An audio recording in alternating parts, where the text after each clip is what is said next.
आणि आता आपल्या चर्चेकडे वळूया। नाचू कीर्तनाचे रंगी ज्ञानदीप लावू जगी असं पारंपरिक कीर्तनाबद्दल आपल्या संतांनी लिहून ठेवलंय। पण काळाच्या ओघात कीर्तनाचं स्वरूप बदलतंय, बदलायलाही हवं काळानुसार, त्यामधनं ज्ञान बदलायला हवं, त्यामधली भाषा बदलायला हवी। पण हे कीर्तन असं वळण घेतंय की ते राजकीय प्रभावाखाली आहे का, त्याने अहिंसेचा मार्ग सोडलाय का, कुठल्या राजकीय पक्षाचा अजेंडा त्यामध्ये राबवला जातोय का, असा प्रश्न आता पडायला लागलाय। त्याला कारणीभूत ठरली आहे शनिवारी संगमनेरच्या घुलेवाडी इथे घडलेली घटना। या घुलेवाडीत संग्राम भंडारे पाटील यांचं कीर्तन सुरू होतं। या कीर्तनामध्ये मुद्दा अध्यात्मावरनं भरकटल्याचा आरोप झाला आणि निलेश गायकवाड नावाच्या एका व्यक्तीने आक्षेप घेतला। कर्मधर्म संयोगाने हा आक्षेप घेणारा व्यक्ती होता काँग्रेसचे नेते बाळासाहेब थोरात यांचा स्वीय सहाय्यक, आणि त्यामुळे इथे मोठा गोंधळ झाला, बाचाबाची झाली आणि हिंदुत्ववादी संघटना आक्रमक होत त्यांनी या गोंधळासाठी काँग्रेसकडे बोट दाखवलंय। बरं, हे प्रकरण एवढ्यावरच थांबलं नाही। पुढे बाळासाहेब थोरात यांची प्रतिक्रिया आली आणि त्यावर प्रत्युत्तर देताना हे संग्राम भंडारे नामक कीर्तनकार महाराजांनी मग आम्हाला नथुराम व्हावं लागेल असं म्हणत धमकी दिली। आणि त्यामुळे प्रश्न असा उरतोय की थोर संत परंपरेतून आलेलं हे कीर्तन कुठल्या वळणावर आलंय, यात कुठल्या राजकीय पक्षांचे अजेंडा राबवले जात आहेत का? आपली विचारधारा एक, मात्र त्या विपरीत असणारं कीर्तन हे वाईट, हा कुठला मापदंड आहे? कीर्तनकार महाराज राजकीय पक्षांच्या वळचणीला विसावतायत का? विठुरायाचं नाव घेत कीर्तन करणारे आता नथुरामचं नाव का घ्यायला लागलेत? अशा मुठभर प्रकारांमुळे संपूर्ण वारकरी संप्रदाय, कीर्तनकार वर्ग हा बदनाम होतोय का, याच विषयी आपल्याला आज चर्चा करायची आहे। आम्हाला नथुरामजी गोडसे व्हावं लागला, कारण त्याकडे आम्ही राजकीय दृष्ट्या बघत नाही। आणि हल्ला करणारे सगळी माणसं काँग्रेस पक्षाचे कार्यकर्ते होते।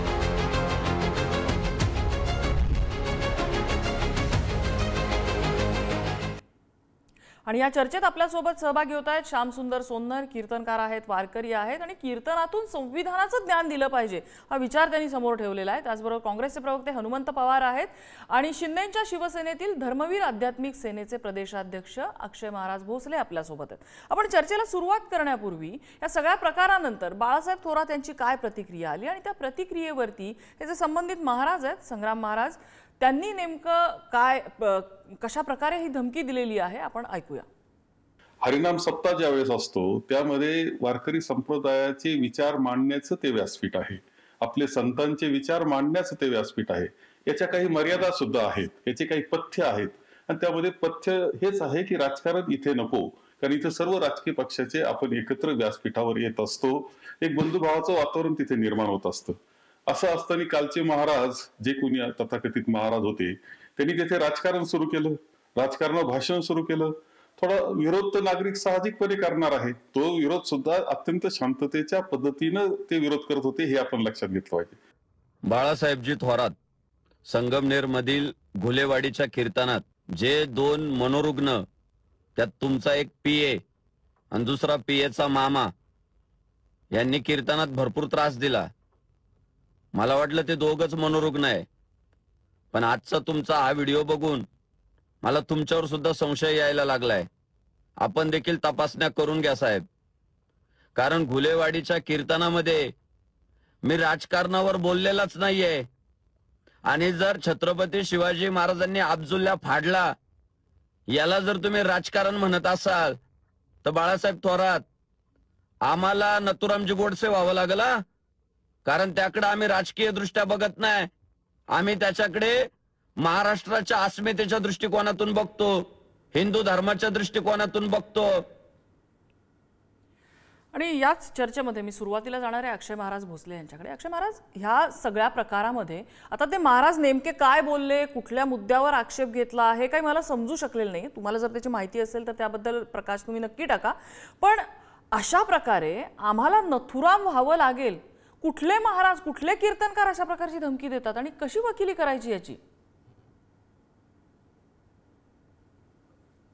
नथुराम गोडसे हे जेव्हा नाव येतं ते प्रामुख्याने पाहिलं जातं ते अर्थात गांधीजींची हत्या। मी पहिल्यांदाच स्पष्ट करू इच्छितो की गांधीजींच्या काही तांत्रिक कारणांमुळे त्यांचा संपर्क आपल्यापर्यंत होऊ शकलेला नाहीये, ते येतील आणि बोलतीलच। मी हनुमंत पवार यांच्याकडे जाते। हनुमंत पवार, या संपूर्ण प्रकारामध्ये काँग्रेसचे कार्यकर्ते होते, बाळासाहेब थोरातांचा पीए होता ज्यांनी आक्षेप घेतलेला होता, हे सगळं आलं। हा कर्मधर्म संयोग म्हणायचा की यावरती जसा आरोप केला जातोय की ठरवून हे कीर्तन उधळण्यात आलेलं आहे, अशी सुद्धा शंका घ्यायला वाव आहे?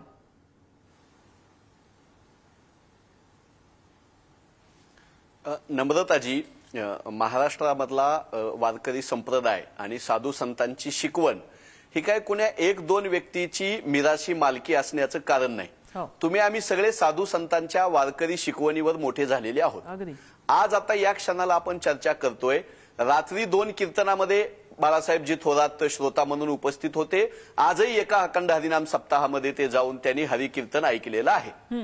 त्यामुळे बाळासाहेबजी थोरात, त्यांचे कार्यकर्ते, काँग्रेस कार्यकर्ते असे जे हे फाटे फोडतायत, त्याच्याऐवजी मूळ मुद्दा असा आहे की वारकरी कीर्तनकाराच्या कीर्तनाच्या गादीवर पवित्र अशा उभ्या असलेल्या माणसाने पक्षीय राजकारणावर बोलावं का? उमेदवारांवर, निवडणुकीवर, निवडणुकीतल्या अजेंड्यांवर, नेत्यांवर, त्यांच्या विरोधकांवर बोलावं का?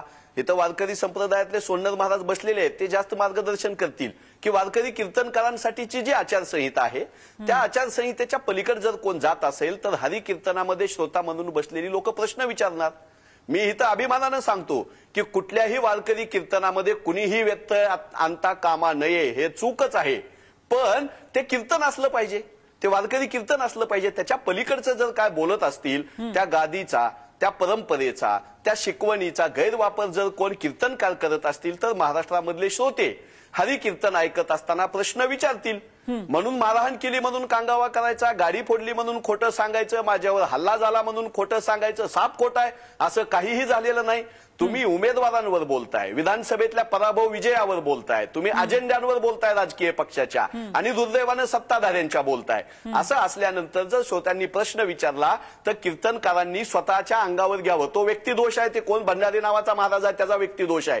याचा आणि वारकरी संप्रदायाचा संबंध जोडण्याचं काहीही कारण नाही. आमच्या घरात वारकरी आहेत, आम्ही वारकऱ्यांच्याच भरण पोषणावर मोठे झालेले आहोत. गाथा ज्ञानेश्वरी असेल, ज्ञानोबारायांपासून निरोबारायापर्यंत सगळ्यांना आम्ही प्रमाण मानतो. आम्ही वेगळे नाही आहोत, पण आम्ही वारकरी कीर्तनकार आहोत असं म्हणून जर कोण द्वेष पसरत असेल, हिंसा पसरवत असेल, जातीमध्ये धर्मामध्ये जर भांडण लावत असेल तर ज्ञानोबा तुकोबांचा महाराष्ट्र देतो तीक्ष्ण उत्तरे, पुढे व्हावयाशी बरे, या उक्तीप्रमाणे यांना प्रश्न विचारेल. अगदी. आपल्यासोबत अक्षय महाराज पुन्हा एकदा संत संपर्क प्रस्थापित झालेला आहे. मगाशी आपला मुद्दा अर्धवट राहिला, संपर्क तुटला होता.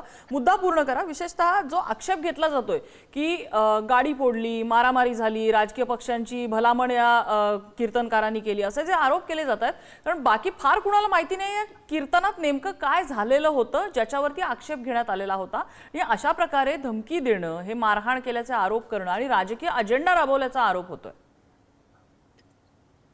मुळात मला तर वाटतं की जे काही आता प्रवक्ते बोलत होते त्यांनी आधी कधीतरी संत साहित्य पूर्ण वाचनाची गरज आहे.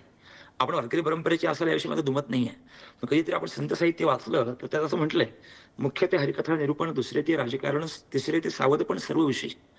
हरिकथा निरूपणानंतर दुसरी कुठली गोष्ट असेल तर ती आहे राजकारण. आणि धर्मसत्ता आणि राजसत्ता या एका नाण्याच्या 2 बाजू आहेत. दुसरी गोष्ट, जे काही गदारोळ घडलाय याच्यामध्ये आधी पत्रकार परिषद पाहिली बाळासाहेब थोरात यांची, त्यांनी सांगितलं त्याच्यामध्ये की माझी काही जवळची मंडळी त्याच्यामध्ये होती. बरं, कीर्तनामध्ये जर एखाद्या राजकीय व्यक्तीचं नाव घेणं चुकीचं आहे का? माझ्याकडे एक संत परंपरेचा अभंग आहे की कीर्ती वानवणे मानवाची, एक त्यात मुद्दा दिलाय की कोणाचं कौतुक करू नये. पण छत्रपती, माझ्याकडे एक संदर्भ आहे, तो आहे तुकोबारायांचा आणि शिवाजी महाराजांचा. ते असं म्हणतात, तुकोबाराय, शिव तुझे नाव ठेविले पवित्र, छत्रपती सूत्र विश्वासाचे. छत्रपती शिवाजी महाराजांना अर्थात तत्कालीन राजसत्तेमध्ये असणाऱ्या राजाला जर प्रोत्साहन द्यायचं असेल तर तुकोबाराय देखील त्यांचं कौतुक करत होते. आणि आमच्या दृष्टीनं आताची जी काही राजसत्ता आहे ती त्यांच्या विचारांची पायकी आहे.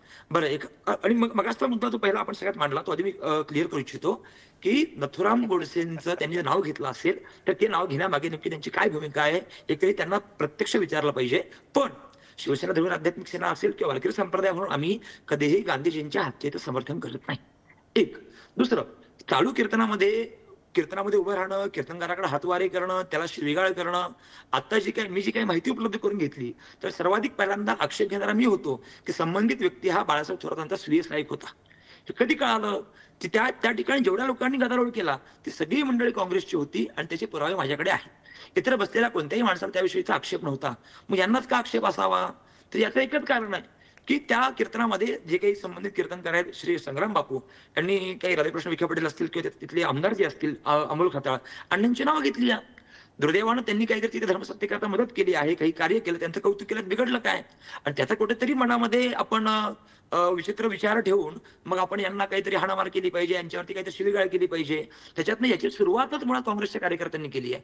त्यामुळे त्याला प्रत्युत्तर मिळणारच आहे. आणि जे कोणी आता म्हणत होते पोलीस काही मूर्ख नाही आहेत की FIR दाखल करण्याकरता, कलम दाखल करण्याकरता ज्यावेळी योग्य पुरावे असतात, भूतकाळात देखील आम्ही असं बघितलं की अनेक गोरक्षकांवरती आणि कीर्तनकारांवरती गुन्हे दाखल झालेत. मग तेव्हा आम्ही म्हटलं का की काँग्रेसने गुन्हे दाखल केले? म्हणजे आता आपल्याकडे आलं की मग आपण म्हणायचं की बाबा दुसऱ्यांची चूक आहे, स्वतःच असलं की मग ढापून ठेवायचं. तर दुटप्पी भूमिका जी आहे ना बाळासाहेब थोरातांची, त्यांनी बंद करावी. आणि पुन्हा सांगू इच्छितो, नथुराम गोडसेंच्या भूमिकेचं आम्ही कधीही समर्थन करत नाही. गांधीजी आमच्याकरता पूज्य होते, मात्र त्या आडून जर काँग्रेस पुन्हा आपलाच अजेंडा राबवत असेल तर मात्र त्याला आमचा कायम विरोध आहे. बरं, आपल्यासोबत श्यामसुंदर सोन्नर महाराज आहे. सोन्नर महाराज, कोण काय बोललं, कोण किती चूक, कोण किती बरोबर, आता इथे जज करण्याची वेळ आपण इथे प्रयत्न करतोय जज करण्याचा, कारण ह्याच्यावरनं एवढा सगळा वाद निर्माण झालेला आणि एका कीर्तनकाराकडनं आम्हाला नथुराम व्हावं लागेल अशी अप्रत्यक्षपणे समोरच्याला मारण्याची धमकी दिली जाते. कुठे येऊन पोचलं हे कीर्तन? म्हणजे कीर्तनामध्ये बदल होणं, राजकीय संदर्भ असणं, राजकारण्यांची नावं घेणं हे काय पहिल्यांदा होत नाहीये, पण ते अशा वळणावर येणं काय कशाचं प्रतीक म्हणायचं आहे? नाही, गेल्या काही वर्षामध्ये मला ही भीती वाटत होती की आज ना उद्या कुणीतरी एखादा विवेकी माणूस ज्या वेळेला असं जात्यांध धर्मांध विचार मांडले जातील त्यावेळेला प्रश्न विचारतील. वारकरी संप्रदाय कुठल्याही एका धर्माचा नाही, कुठल्या एका जातीचा नाही, तो स्त्री पुरुष भेद करत नाही, किंबहुना जातीवरून धर्मावरून भेदभाव करणं हे अमंगळपणाचं लक्षण आहे असं तुकाराम महाराज म्हणतात. हो. आणि म्हणून गेल्या काही वर्षामध्ये ही गोष्ट खरी आहे की खूप मोठ्या प्रमाणामध्ये जातीय विद्वेष कीर्तनामधून, धार्मिक विद्वेष कीर्तनामधून त्या ठिकाणी पसरवला जातो आहे. राजकीय अजेंडे तर कसेच राबवले जात आहेत आपल्याला माहित आहे. मागच्या विधानसभेच्या वेळेला सुद्धा अनेक महाराजांनी कुणाला मतदान करा वगैरे याचे स्पष्ट अशा प्रकारचे आदेश दिले. तर मला असं वाटतं की कीर्तन हे संतांनी ज्या विचारासाठी वारकरी संप्रदायाची उभारणी केली, कीर्तन कशासाठी असलं पाहिजे? आमचे नामदेव महाराज म्हणतात की नाचू कीर्तनाचे रंगी, ज्ञान दीप लावू जगी. ज्ञानेश्वर महाराज म्हणतात की मी अविवेकाची काजळी फेडोनी विवेक दीप उजळी. कीर्तन हे विवेकासाठी असलं पाहिजे, ज्ञान देण्यासाठी असलं पाहिजे, माणूस माणसापासून जोडण्यासाठी असलं पाहिजे. या कोणाही जीवाचा नघडो मत्सर असं सांगत संतांनी आनंदी समाजाचं स्वप्न पाहिलं आहे. मात्र या ठिकाणी आपण पाहतो आहोत की अनेक कीर्तनामध्ये आपल्याला अशा प्रकारचे जातीवरून, धर्मावरून आणि स्त्री आहे पुरुष आहे म्हणून भेदभाव केलेलं अनेक ठिकाणी दिसतं. हा वारकरी संतांचा विचार नाही. बर, मी हनुमंत पवार यांच्याकडे. हनुमंत पवारजी, आता अक्षय महाराज भोसले यांनी सांगितलं की पुरावे आहेत की इथे मारहाण करणारे, बाचाबाची करणारे हे काँग्रेसचे कार्यकर्ते होते, जो काय गोंधळ घालणारे होते ते काँग्रेसचे कार्यकर्ते होते, असे त्यांच्याकडे पुरावे आहेत. आम्ही याची पुष्टी करत नाही, अजून त्या बाबतीतला तपास पूर्ण व्हायचा आहे. पण जसं आता सरांनी सांगितलं, सोन्नर महाराजांनी सांगितलं की चूक असेल, बरोबर असेल, पण राजकारण कीर्तनामध्ये येते. आपली एक विचारधारा असते. समजा क्ष विचारधारेचं कीर्तन समोर चालू असेल आणि माझी विचारधारा य आहे आणि मी त्याच्यावरती कुठल्या न्यायाने आक्षेप घ्यायचा, जर तिथे उपस्थित असलेले काहीशे लोक त्यांना आक्षेप नाहीये आणि एका माणसाने हा आक्षेप घेतला आणि त्यानंतर हा सगळा वाद झालेला आहे, याला काय म्हणायचं? अजेंडा राबवण्याचा तुमच्यावर सुद्धा आरोप होऊ शकतो. काँग्रेस पक्ष, भारतीय जनता पक्ष, राष्ट्रीय स्वयंसेवक संघ किंवा भारतीय संविधान हे सगळं 150 वर्षाच्या अलीकडचं आहे. आपला वारकरी संप्रदाय हा 750-800 वर्ष आता पूर्ण करत आलाय. त्यामुळे कीर्तन कसं असावं, कीर्तनात काय बोलावं, काय बोलू नये, कसं करावं, हे खरं म्हणजे काँग्रेस, बीजेपी, RSS आम्ही कुणी सांगायची गरज नाही. वारकरी संप्रदायामध्ये इनबिल्ट ती शिस्त आहे, त्या गोष्टी आहेत. शांती ब्रह्म एकनाथ महाराजांनी अभंगात लिहून ठेवले की सज्जनांची चरित्र सांगा कीर्तनामध्ये, ज्ञान वाढलं पाहिजे असं सांगा, भक्ती मार्ग वाढला पाहिजे असं सांगा. हे कीर्तनामध्ये ते कोण खताळ म्हणून आमदार आहेत ते काय ज्ञान मार्ग वाढवतात? विखे पाटलांचं नाव ज्ञान मार्ग वाढवतात, नितेश राणेंचा उल्लेख करतात, नरेंद्र मोदीसाठी हे मतं मागतात. हे महाराज, जे महाराज आता ज्याच्यावर बोलतोय ते संग्राम कोण म्हणून आहे, तो महाराज नरेंद्र मोदींवर बोलतो. तो महाराज एकनाथ शिंदेवरच बोलतो, राणेंवरच बोलतो, पडळकरांवरच बोलतो, भिडे गुरुजींच्याच पायाशी जाऊन बसतो. आमचं म्हणणं आहे की सज्जनापाशी बसा ना. आम्ही सांगतो नाही कसे दुर्जन आहेत ते. नरेंद्र मोदी यांचंच तुम्हाला कौतुक आहे तर हा भारतीय जनता पक्षाचा अजेंडा आहे. मग तुम्ही भाजपात जा, प्रवक्ते व्हा. आमचे प्रवक्ते मित्र आहेत भाजपाचे, चर्चेला बसतो आम्ही, आमचं काय म्हणणं नाही. पण तुम्ही वारकरी तत्वज्ञानाला तुम्ही बदनाम करताय आणि त्यांच्या आड लपून तुम्ही हिंदुत्ववादी म्हणणाऱ्या लोकांचा जो हिंसेचा अजेंडा आहे. आम्हाला सांगितलं ना ज्ञानोबांनी, जे खरांची व्यंकटी सांडो तया सत्कर्मी रती वाढो, भूता परस्परे जडो मैत्र जीवाचे. हे मैत्र जीवाचं जडणारं कीर्तन असतं. तुम्ही आज इथल्या भारतामधल्या मुस्लिमांना तुम्ही कीर्तनामधून बदनाम करताय. अहो तुम्हाला मी व्हिडिओ पाठवतो. हा जो कोण महाराज आहे ना, हा महाराज लॉरेन्स बिश्नोईचा काळ आला असं सांगतो व्याख्यानामध्ये उभा राहून. या महाराजांना आसाराम बापूवर कसा अत्याचार झालाय असं सांगितलेलं आहे. हा महाराज तो मोहोळ म्हणून जो गुन्हेगार होता त्याच्यासोबत हा स्टेज शेअर करतो. आमचं वारकरी साधू संत ही प्रेमाची मूर्ती आहेत, अहिंसेची मूर्ती आहेत, सद्भावाची बंधुभावाची मूर्ती आहेत. कोणाही जीवाचा न घडो मत्सर वर्म सर्वेश्वर पूजनाचे हे रोज मत्सर पेरत हिंडतात. आणि आमच्या वारकरी कीर्तन परंपरेला जर हे बदनाम करत असतील आणि त्यांना जर आम्ही प्रश्न विचारत असू तर येणारा काळ आमची नोंद इतिहासात करेल की वारकरी परंपरेमध्ये ह्यांनी जातीवादी धर्मवादी विद्वेष पेरणारे हिंसेचं समर्थन करणारी लोक घुसू दिली नाहीत. नथुराम गोडसेचं यांना कौतुक, यांना नथुराम व्हायचे डोहाळे लागले. अहो मग याच नथुरामला आम्ही फासावर लटकवलेला आहे, आम्ही अजमल कसाबला फासावर लटकवलेला आहे, आम्ही भिद्रनवालेला फासावर लटकवलेला आहे. दहशतवाद्याचं समर्थन कोण करत असेल तर दहशतवाद्याचं काय झालं याचंही यांनी नीट लक्षात घ्यावं. अक्षय महाराज हसतायत, त्यांना पटत नाही तुमचे काही मुद्दे. बोला. बघा नम्रताची, मी बोलू का? बोला बोला. काय झालंय हे सगळं ऐकल्यानंतर मला यांचं एकच दुखणं कळालंय की आम्ही त्या कीर्तनामध्ये किंवा संबंधित जेवढे काही महाराष्ट्रातले हजारो कीर्तनकार प्रवास करतायत, हे कीर्तनकार कधीच कुठल्या काँग्रेसच्या नेत्याचं नाव घेत नाही. हे त्यांचं दुःख नाही. बरं ते नाव का घेत नाही? एखाद्या कीर्तनकाराने, एखाद्या संतांनी एखादं नाव गौरवानं घ्यावं, त्याकरता गौरवानं नाव घेण्यासाठी काहीतरी कर्तृत्व असावं लागतं. आणि दुर्दैवानं आतापर्यंत काँग्रेसच्या एकाही माणसानं ते केलं नसावं असं एकंदर यांच्या बोलण्यात जाणवत आहे. बरं आपला मुद्दा काय चाललाय की आत्ताची घडलेली चर्चा आणि पवार साहेब कुठे चालले? हिंदू मुस्लिम कडे. सकाळी थोरातांची पत्रकार परिषद पाहिली, त्यांनी सांगितलं मी वारकरी संप्रदाय आणि मी रामगिरी महाराजांचे सत्य घेतो, अमकं करतो तमकं करतो. पण त्याच रामगिरी महाराजांवरती मधल्या काळात काही लोकांनी आक्रमक भूमिका घेतली, तेव्हा मात्र पिळत जाऊन लपून बसले. म्हणजे यांचं राजकारण किंवा यांची विचारसरणी ही सोयीप्रमाणे आहे. ह्यांना चांगलं कळतं, रामगिरी महाराज आले, लाखोंचा समुदाय येणार आहे, सत्य अरेंज करा, काम संपलं, बाजूला पळा. त्यामुळे मग हसू येणारच ना. नाही ठीक आहे, ते तुमचं अक्षय महाराज ते तुमचं मत असू शकतं, तुमच्या पक्षाची विचारसरणी आहे आणि त्याच्यामधलं ते तुमचं मत असू शकतं की काँग्रेसने काही कर्तृत्व केलेलं नाही. काँग्रेसचं कर्तृत्व काय आहे ते इतके वर्षांचं सगळं समोर डॉक्युमेंटेड आहे. प्रत्येकाचे आपले आपले वेगळे विचार आहेत. हनुमंतरावजी मी येते, माझा त्यांना छोटासा प्रश्न आहे. तुम्ही म्हणताय तुम्ही नथुरामचं समर्थन करत नाही, अग्रीड. पण नथुरामचं नाव घेत एखाद्याला अप्रत्यक्षपणे मारण्याची धमकी दिली जाते एका कीर्तनकारांकडून आणि त्या कीर्तनकारांचं तुम्ही समर्थन करताय.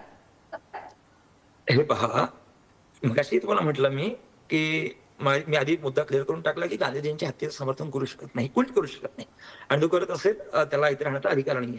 पण नेमकं हे वक्तव्य त्यांनी कुठल्या भूमिकेतनं केलंय, त्यामागे त्यांची नेमकी बोलण्याची काय भूमिका होती, पार्श्वभूमी काय होती, हे आपण त्यांना एकदा स्पष्ट विचारलं पाहिजे. एक, कारण की आता सुद्धा दोन फळी आहेत. म्हणजे मगाशी म्हटलं की मी स्वतःच त्याचं समर्थन करत नाही. एखाद्याला जीवे मारण्याची धमकी देणे ह्याची कुठल्या भाषेमध्ये वकिली होऊ शकते? जीवे मारतोय, असं त्यांनी कुठेही म्हटलेलं नाहीये. मुळात त्यांनी चष्मा त्या वृत्तीचा घातलाय की आता आपण जीवे मारणारच आहेत. त्यामुळे त्यांना तसं त्यांनी त्या अँगलने ते घेतलंय. त्यांच्या वक्त्यात त्यांनी कुठेही म्हटलेलं नाहीये. नथुराम गोडसेचं नाव घेणं दुसरा उद्देश काय? नथुराम गोडसे काय साहित्य अकादमी विजेता होता? नथुराम गोडसे समाजसेवक होता. आपण आता बघा, मला काही ते नाहीये, पण ज्यांना इतिहास चांगला माहिती आहे त्यांना कळत असेल की त्या काळात देखील त्यांनी मांडलं होतं की देशाची दुफाळी होऊ नये, दोन भाग होऊ नये, अमकं होऊ नये, तमकं होऊ नये. अर्थात काय एक संघ हा भारत राहावा, त्याचं काही परत मुस्लिम राष्ट्र अमकं सगळे त्यावेळी सुद्धा बंधुभावानं वागत होते आणि ते चिरकाळ टिकावं. एक मिनिट,